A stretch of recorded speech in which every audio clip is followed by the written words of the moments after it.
Arizona's new immigration law has vaunted immigration reform way up the federal government's priority list, except for the people in that government saying, no, no, no, let's definitely not address immigration at the federal level. Interestingly, the no, no, no, let's not do it guys are the same people who are complaining that the federal government isn't doing enough on immigration. The political art of punching yourself in the face while yelling, stop hitting me at the same time. Next. The bill I'm about to sign into law, Senate Bill 1070, represents another tool for our state to use as we work to solve a crisis that we did not create and the federal government has refused to fix. That, of course, was Arizona Governor Jan Brewer explaining her decision to sign into law the Papers Please bill, which compels law enforcement officers in Arizona to stop anyone who looks like they might be an illegal immigrant to demand that that person show proof that they are not, in fact, here illegally. In Arizona now, you are presumed illegal unless you can prove otherwise. Papers, please. Arizona needs this new law, in Governor Brewer's estimation, because the federal government is not doing a good enough job dealing with immigration. The Arizona governor is not alone in that assessment. There's actually a fairly wide consensus on both sides of the political aisle that what happened in Arizona only happened because the feds haven't acted to fix the immigration system and the problem of illegal immigration. This law is a response to the president's and the administration's failure to secure our borders. Our failure to act responsibly at the federal level. Arizona has a point, which is the federal government has not done a good enough job. The federal government, the immigration people, have not enforced the laws. It's demanding a national answer to immigration policy. The state of Arizona has decided to take matters into their own hands. That's why we need comprehensive immigration reform to secure our borders. After years of inadequate enforcement by the federal government, that states are driven to do this. If only these guys could get someone in the federal government to listen to them. Wait, aren't they the federal government? Yeah, everybody, both people for the law and people against the law, are all saying that the reason Arizona's law was passed and signed and now exists is because the federal government hasn't acted on immigration reform and or border security. Well, the federal government could act on immigration reform.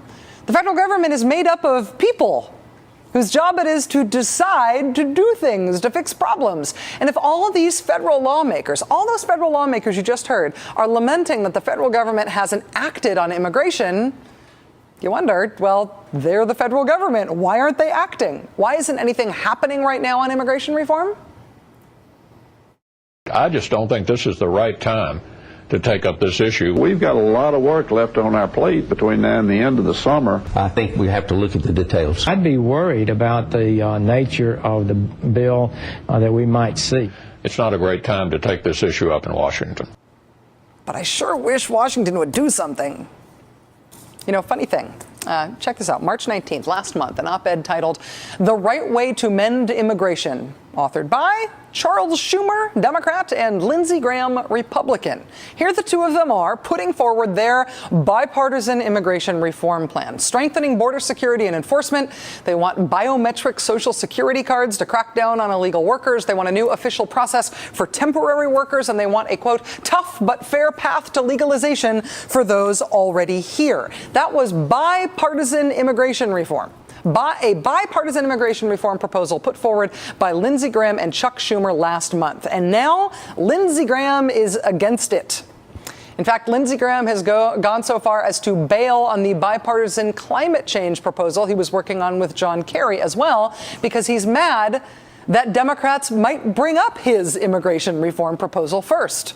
He said, quote, "This comes out of left field. We haven't done anything to prepare the body or the country for immigration." Except for, you know, that time last month when I helped write that op-ed explaining what it was and why we need it.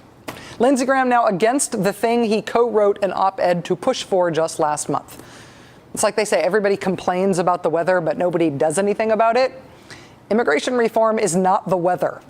It doesn't just happen on its own while we all sit back as observers of it and complain or cheer. It is a decision that is made actively by politicians. And the decision to not do anything on immigration reform is a decision that is being made right now by specific people, by the Republican Party. They also don't want to do Wall Street reform. And they didn't want to do health reform either, but Democrats got that done anyway. Are Democrats going to get immigration reform done as well? Not if the Republicans can help it. But you know, that's been true of everything that's gotten done in the last 18 months or so. You can't get away with saying simultaneously that you want something done and that you won't do it. I mean, if you're just some jerk like me talking about politics on TV, or some guy at the water cooler, or someone calling into talk radio, you probably can get away with saying you want the federal government to do something that you won't do yourself. But if you are actually part of the federal government, if you are part of the legislative body that is one branch of the three branches of our government that we have in this country, you can't really get away with saying there ought to be a law. Because you make the laws. You can't really get away with saying that something should be done and also at the same time saying that you refuse to do it. At least you ought not to be able to get away with that.